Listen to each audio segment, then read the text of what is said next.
Saatnya kita ikuti apa kata dokter. Persembahan Teh Hitam Soraya. Teh Hitam Soraya membantu mengobati kolesterol, asam urat, diabetes, hipertensi, dan jantung. Teh Hitam Soraya, sekali seduh berjuta manfaat. Selamat mengikuti.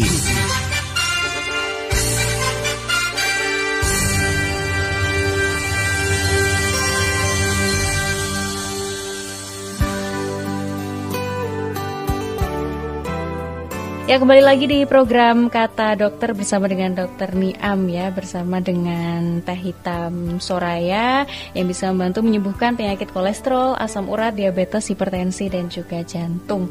Oke dokter, kita ke tema 10 makanan pemicu asam urat yang wajib dihindari. Ini apa saja ini dok, 10 makanan pemicu asam urat ini? Ya, kalau dijabarkan memang sangat banyak ya. Sangat banyak ya. Karena memang sangat banyak makanan-makanan yang dapat meningkatkan kadar asam urat dalam darah kita. Cuman untuk penggolongannya sendiri lebih gampangnya adalah daging-dagingan gitu ya. Kemudian seafood atau makanan laut gitu ya. Terus kemudian jeroan. Jadi memang 3 makanan itu memang salah satu musuh si penderita asam urat gitu ya. Iya. Seafood juga termasuk ternyata ya. Iya benar. Jadi memang itu yang dihindari. Kalau mau dijabarkan lagi 10 itu bisa sampai berpuluh-puluh ya. Dagingnya misalnya daging kambing, daging sapi. Kalau nanti ada yang non Islam misalnya daging babi juga iya. Seafood banyak banget ya. Ada udang, ikan-ikanan, cumi dan sebagainya. Nah, itu yang jadi musuh ya. Oke, jadi digolongkan saja ya, daging, kemudian seafood, jeroan. Oke. Kalau jeroan itu dokter, kenapa kok termasuk makanan yang bisa menyebabkan asam urat? Ya, karena jeroan dan juga makan-makan tadi yang saya sebutkan itu kan tinggi purin ya. Purin itu adalah salah satu asam amino atau protein yang memang ada di dalam produk makanan itu gitu ya. Dan si asam amino purin ini jadi bahan baku pembuatan asam urat. Nah, semakin banyak bahan bakunya gitu ya, semakin banyak purinnya yang kita makan, maka produknya juga akan semakin banyak gitu ya. Hasil asam urat juga akan semakin banyak ya? Nah, itulah yang jadi pemicu peningkatan asam urat dalam darah kita. Gitu. Tapi biasanya orang yang asam urat itu malah suka makan jeroan ya dok ya. Nah itu makanya perlu diedukasi lebih lanjut itu ya. Banyak orang yang kepincut dengan daging-dagingan dan juga jeroan sehingga lupa kalau dia punya asam urat ya. Malam party ya, party jeroan dan sebagainya. Pagi-paginya nggak bisa jalan ya karena nyeri sendi gitu. Karena nyeri sendi. Nah itu dia yang perlu perhatikan ya bagi semuanya. Kalau misalnya belum tahu punya asam urat kemudian terlanjur makan jeroan.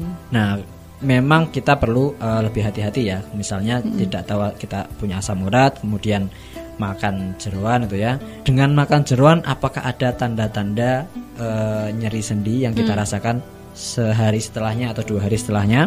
Kalau memang ada gitu ya, kok jadi kaku-kaku sendi saya, kok jadi cenut-cenut sendi saya, coba deh dicek dulu apakah memang ada peningkatan asam urat yang perlu penanganan medis atau cukup dengan pola hidup yang sehat saja gitu. Jadi begitu ya. Kalau tadi kan dijelaskan purin ya dok ya. Cara diet rendah purin itu bagaimana? Yaitu tadi menghindari atau membatasi produk-produk yang atau bahan-bahan yang tinggi purin gitu ya. Misalnya tadi juga jeroan, kemudian daging-dagingan dan juga seafood itu memang boleh tapi dibatasi gitu ya. Jadi memang sewajarnya saja. Kalau memang biasanya sedikit terus tiba-tiba karena diajak teman gitu ya, ditraktir teman jadi makan banyak, nah jangan sampai kalap gitu ya karena sudah punya asam urat. Jadi menghindari itu tadi ya dok ya, jeroan, seafood dan juga daging-dagingan. Itu cara diet rendah purin ya, karena 3 golongan tersebut termasuk yang tinggi purin ya dok ya. Oke, sebenarnya berapa lama sih dok proses penyembuhan asam urat itu? Nah, kalau sudah ada asam urat yang tinggi, biasanya dokter kan meresepkan obat ya untuk menurunkan asam urat gitu ya. Membantu menurunkan asam urat itu memang tergantung orang ya. Kita tidak bisa menyamakan satu orang dengan orang yang lain gitu ya. Mungkin ada yang dengan 2 minggu pengobatan saja sudah bisa normal, tapi ada yang sampai berbulan-bulan baru bisa normal. Iya, tergantung juga asam urat awalnya berapa. Jangan samakan asam urat yang 8 dengan asam urat yang 14 gitu ya. Jadi memang ada tergantung orang ya. Jadi untuk lama penyembuhannya memang tergantung orang. Kalau paling cepat 2 minggu atau bagaimana? Biasanya 2 minggu sudah bisa mulai ada penurunan gitu ya. Jadi memang kita cek lagi setelah pengobatan, kita pastikan sudah menurun atau belum gitu. Oke, jadi sebenarnya kalau kita sering-sering jaga pola hidup sehat ya cepat ya dok ya sembuhnya ya. Oke. Terima kasih dokter penjelasannya. Ini ada yang bertanya dari Pak Sunandar. Mau konsultasi dok itu katanya. Jadi jempol tangan sebelah kiri itu bengkak, nyeri dan sakit sudah 3 mingguan ini. Kalau diteken itu sakit. Kemudian ada benjol gitu bengkaknya. Bagaimana ya biar nggak bengkak lagi? Apakah bisa dibantu dengan teh hitam soraya? Nah, untuk bengkaknya itu memang perlu digali lagi ya, diperhatikan lagi. Apakah bengkak ini merupakan dari asam urat atau ada bengkak lain gitu ya? Karena bengkak dan nyeri di sendi ini memang bukan hanya asam urat saja. Makanya memang perlu dicek lagi asam uratnya kadarnya berapa. Seperti itu. Jadi kalau apa caranya biar nggak bengkak lagi, kita harus tahu dulu ini bengkaknya karena apa gitu ya. Karena apa? Betul. Jadi penyebabnya apa gitu ya. Karena semua penyakit itu kan cari dulu penyebabnya itu supaya bisa diobati dan didiagnosa apa begitu ya. Betul. Lalu apakah bisa dibantu dengan teh hitam soraya? Tentunya bisa ya dok ya.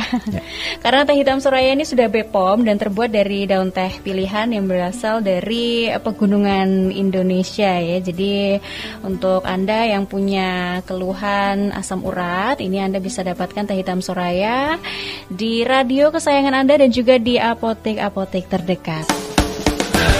Baru saja Anda tengah mengikuti Apa Kata Dokter.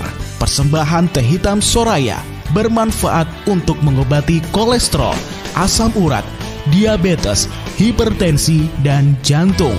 Teh hitam soraya, sekali seduh berjuta manfaat. Terima kasih atas kebersamaannya. Sampai jumpa.